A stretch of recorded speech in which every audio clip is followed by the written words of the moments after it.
এখন থেকে আপনি রকেট থেকে ব্যাংকে টাকা পাঠাতে পারবেন এনপিএসবির মাধ্যমে এবং আপনি সেই এনপিএসবির মাধ্যমে টাকা পাঠিয়ে মাত্র হাজারে ৳৮.৫০ খরচ করে আপনি কিন্তু ক্যাশ আউট করতে পারবেন রকেট থেকে।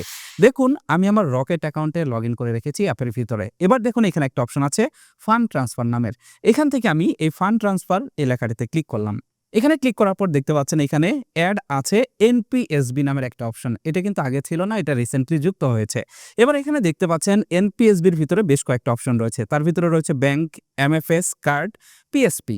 এখানে আপনি যদি ব্যাংকে ক্লিক করেন তাহলে আপনি দেখতে পারবেন এখানে সিলেক্ট করুন নামে একটা অপশন আছে। এখান থেকে ব্যাংক সিলেক্ট করুন এই লেখাটিতে ক্লিক করলে ড্রপ ডাউন মেনু চলে আসবে। এবার আপনি দেখতে পারবেন এখানে ব্যাংকের লিস্ট চলে আসছে। তার মানে রকেট থেকে আপনি যে ব্যাংকে টাকা পাঠাতে পারবেন সেই ব্যাংকগুলোর লিস্ট এখানে চলে আসছে। বর্তমানে কিন্তু সব ব্যাংক এখানে নেই। হয়তোবা নেক্সট আপডেটগুলোতে ধীরে ধীরে এখানে বাংলাদেশের সকল ব্যাংকগুলোই অ্যাড হয়ে যাবে। বর্তমানে এখানে Al Arafah Islami bank, BRAC bank, eastern bank, Islami bank, mutual trust bank, Pubali bank, standard bank এবং the premier bank PLC limited ad আছে। বর্তমানে আপনি রকেট থেকে এই ব্যাংকগুলোতে টাকা পাঠাতে পারবেন।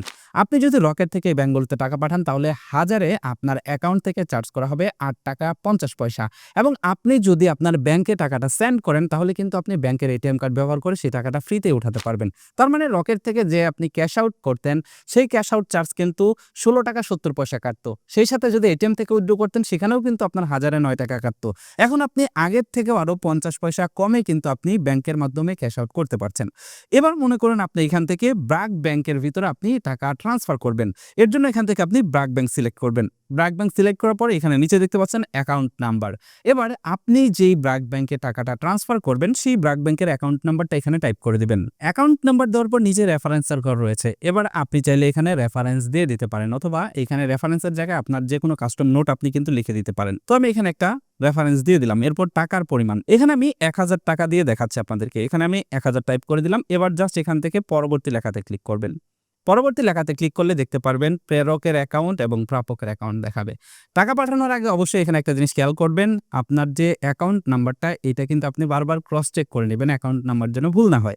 এবার নিচে আপনি দেখতে পারবেন এখানে কত টাকা চার্জ কাটবে। এখানে দেখতে পাচ্ছেন যদি আপনি ৳১,০০০ সেন্ড করেন এনপিএসবি চার্জ কাটবে ৳৮.৫০।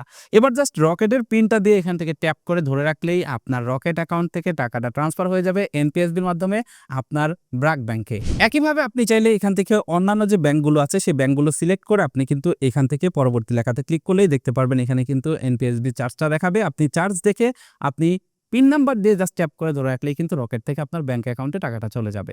এছাড়াও এখানে যে এমএফএস আছে এই এমএফএস এ ক্লিক করে আপনি এখান থেকে রকেট থেকে চাইলে বিকাশে ট্রান্সফার করতে পারবেন, ইসলামী ব্যাংক এমকেসে ট্রান্সফার করতে পারবেন, ইসলামিক ওয়ালেটে ট্রান্সফার করতে পারবেন।